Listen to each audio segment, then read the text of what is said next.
From the kitchen of the cabin and around the world, this is Voices from the Solitude, a podcast about the coronavirus and gaming. In this week's episode, I talk to David Wright, and we get an update from Tabletop Scotland. So, I'm here again with David Wright from Tabletop Scotland with an update on our previous interview, and it's unfortunately kind of not the update we would want, but pretty much the update we expected, I guess. So just tell us what the latest development has been. Yeah, when we were debating what to call the newsletter, when we were giving this update, we came up with a variety of things, and the inevitable update was the one we ended up going with, but people were suggesting things like the Pandemic Legacy version 2.5. So Tabletop Scotland 2020 has been cancelled for what we think are probably fairly obvious reasons to the vast majority of people. But I'm happy to explore those in more detail. So we spoke last time about how you were taking your lead from the UK Games Expo to a large degree. To what degree was them cancelling an effect of that, or was it simply that you were given sort of the legal facilities to be able to cancel? So their announcement. It probably influenced our timing of announcing. It didn't really influence our decision.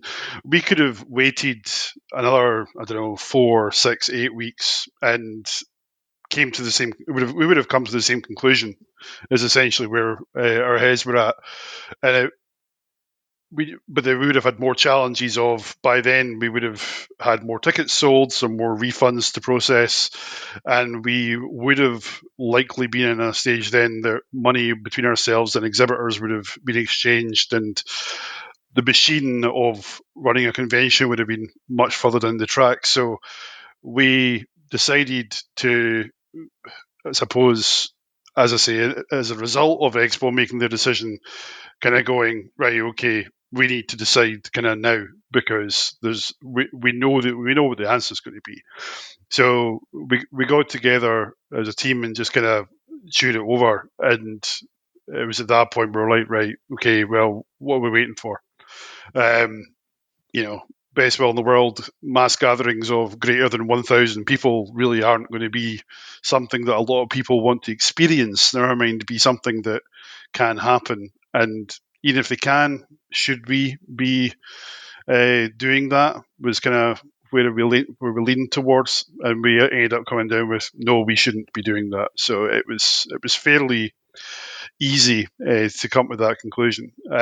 As far as our venue are concerned, they had already been very flexible with the date move, and they are being equally, if not more so, flexible with our cancellation, which is fantastic.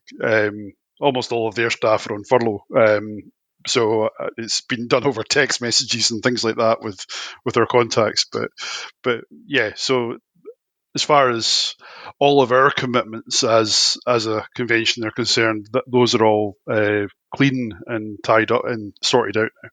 How, now you've announced it and it's out in the public, how are you feeling about it? How much of a wrench is it to cancel the con, to face the inevitable? I've had that question quite a lot actually over the last couple of days. People were asking me almost as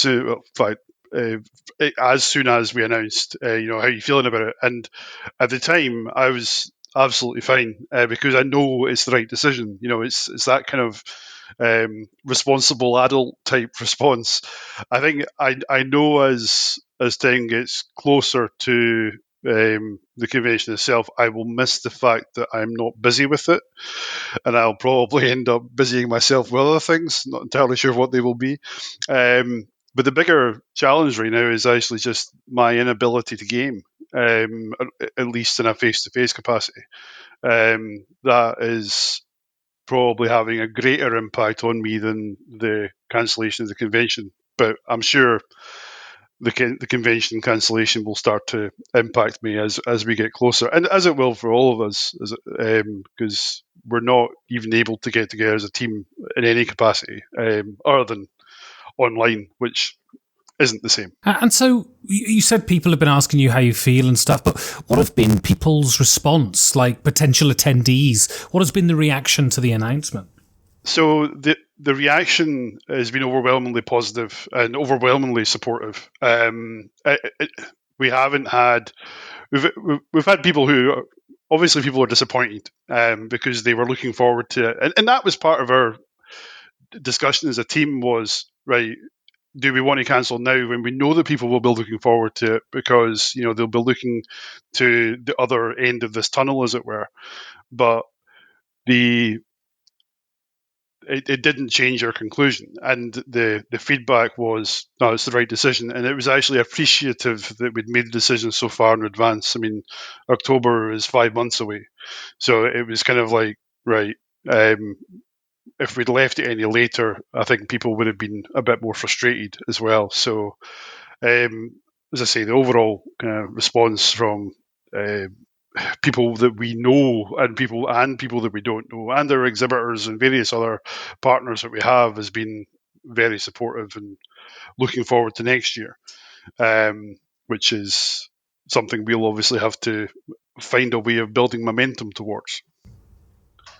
Yeah, so that leads me quite nicely into my next question, which is, so what's the future now for Tabletop Scotland? And so how much money have you lost? I mean, I wouldn't be gauche enough to ask for a figure, but how much money have you lost, and what are the plans for next year's convention? And will it be constrained? Will it be smaller? Or will you still go for the sort of size that this year's was supposed to be? So, well, we've gone back to our August date to kind of because that's our natural time of year to be hosting it.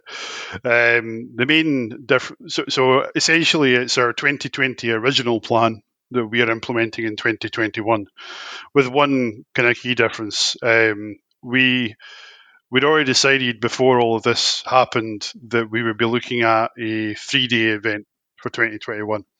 And even though we hadn't publicly stated this for 2020, we were actually planning, if everything was going to go according to plan, on opening up on the Friday evening for gaming this year. So it was already in our kind of thought process. What that 3 days will look like, not entirely sure. And it's obviously something we'll need to discuss with the exhibitors and our partners as we get closer to that kind of level of planning.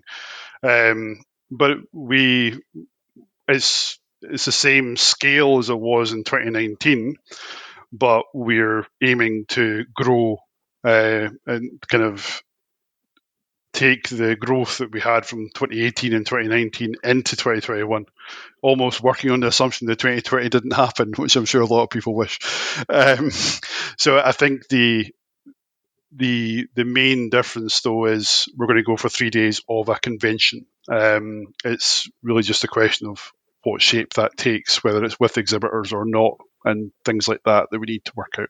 And so to wrap up then, as you're here and as you're an expert, and I'm sure you have no sort of inside knowledge, but what is your feeling on the rest of the year? Sort of American conventions and Essen. Do you think we're going to have a convention-less year, essentially?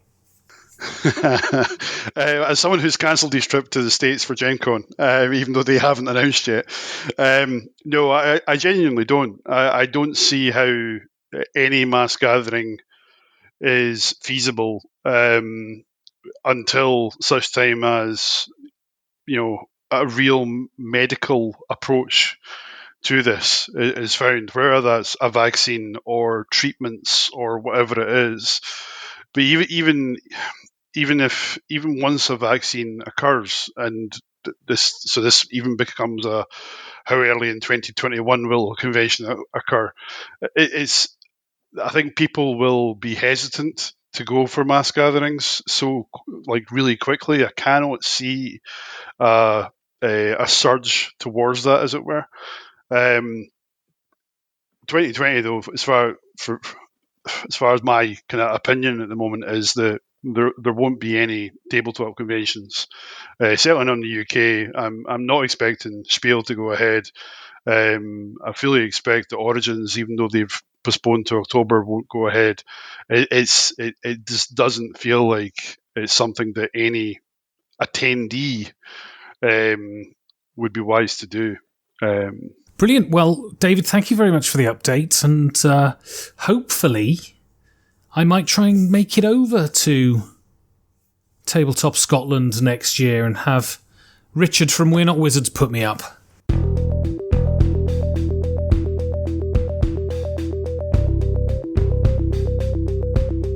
If you want to support content like this, you can go to patreon.com/5G4D. Thank you for listening.